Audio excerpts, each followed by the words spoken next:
Chapter number 10 gaseous exchange. इसमें mechanism of breathing के हम जो हमारा ब्रीथिंग का मैकेनिज़्म है, जो हम लोग सांस लेते हैं, वो किस तरह से मैकेनिज़्म उसका परफॉर्म होता है, किस तरह से फंक्शन होता है ब्रीथिंग का। इसमें यानी 2 मेन फेजेस होते हैं। एक तो होता है इनहेलेशन और दूसरा होता है एक्सहेलेशन। इनहेलेशन उस प्रोसेस को बोलते हैं जिसमें एयर हमारी बॉडी में एंटर होती है, और एक्सहेलेशन उस प्रोसेस को बोलते हैं जिसमें हमारी बॉडी में से एयर जो है वो एग्जिट होती है। अब अगर हम देखें इनहेलेशन जो है, इनहेलेशन का प्रोसेस इसको इंस्पायरेशन भी बोलते हैं और एक्सहेलेशन के प्रोसेस को एक्सपायरेशन भी बोलते हैं। तो इनहेलेशन या इंस्पायरेशन को अगर हम देखें तो इसमें हमारे पास जो प्रोसेसेस हैं कि किस किस तरह से हमारी बॉडी में चेंजेस आती हैं, तो वो इस तरह से है कि हमारे रिब के मसल्स कॉन्ट्रैक्ट करते हैं, डायाफ्राम लेस डोम लाइक हो जाता है, प्रेशर जो होता है लंग्स में वो रिड्यूस हो जाता है, सरफेस एरिया चेस्ट का इंक्रीज़ हो जाता है। यानी कि अगर हम सांस लेकर देखें इस तरह से, तो हमारी जो ये वाला रीजन है, ये बॉडी रीजन, ये अपवर्ड मूव करता है। इसके अपवर्ड मूव करने की रीज़न ये है कि हमारे यहाँ पे होती हैं रिब्स, और रिब्स के ऊपर होते हैं रिब्स मसल्स।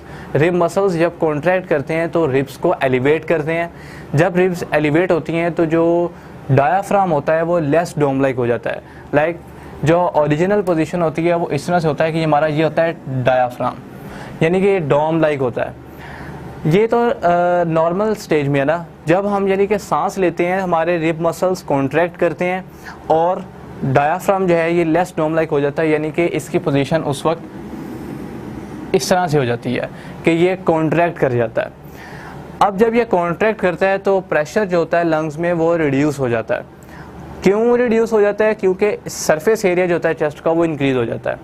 जब प्रेशर लंग्स में से रिड्यूस हो जाता है तो फिर एटमॉस्फेयर में से जो एयर होती है वो लंग्स में मूव करती है, ताकि जो प्रेशर है लंग्स में उसको मिनिमाइज़ किया जा सके, मेंटेन किया जाए।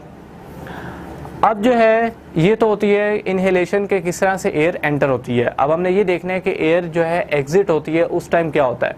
उस टाइम सारा काम इससे रिवर्स हो जाता है, उल्टा होता है। क्या होता है कि रिब मसल्स रिलैक्स हो जाते हैं, डायाफ्राम जो है ये डोम लाइक हो जाता है, प्रेशर जो है ये इंक्रीज कर जाता है लंग्स में, और सरफेस एरिया रिड्यूस हो जाता है। कि जब हम यानी सांस यानी हवा को बाहर निकाल देते हैं तो हम रिलैक्स हो जाते हैं, हमारे रिब के मसल्स रिलैक्स हो जाते हैं, रिब्स जो हैं वो डाउनवर्ड मूव करती हैं, जिससे जो डायाफ्राम है वो वापस अपने रीजनल पोजीशन में आ जाता है, डोम लाइक हो जाता है, और सरफेस एरिया जो है वो रिड्यूस हो जाता है, जिससे प्रेशर इंक्रीज़ करता है और एयर जो है वो फिर बाहर की तरफ मूव करती है। अब अगर हम रेटिंग देखें तो जो नॉर्मल जो ब्रीथिंग रेट है एक नॉर्मल पर्सन का वो होता है 16 to 20 टाइम्स पर मिनट।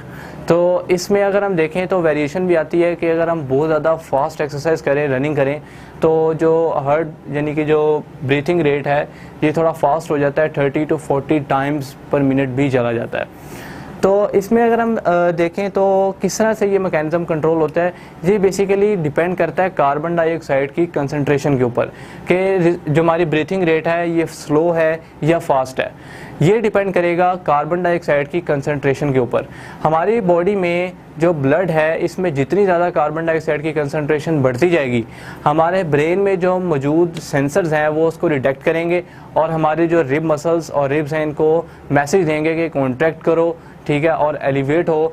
तो जितना भी यानी कि ये सारा प्रोसेस है ये परफॉर्म होता है जिस वक्त कार्बन डाइऑक्साइड की कंसंट्रेशन हमारी बॉडी में हाई हो जाए। क्यों? क्योंकि कार्बन डाइऑक्साइड जो है वो बहुत ज़्यादा डेंजरस होती है और उसको हमारी बॉडी से एक्सक्रीट होना होता है, यानी एग्जिट होना होता है। तो उसको निकालने के लिए बॉडी से ये सारा काम जो है ये परफॉर्म करना पड़ता है। Okay, thanks.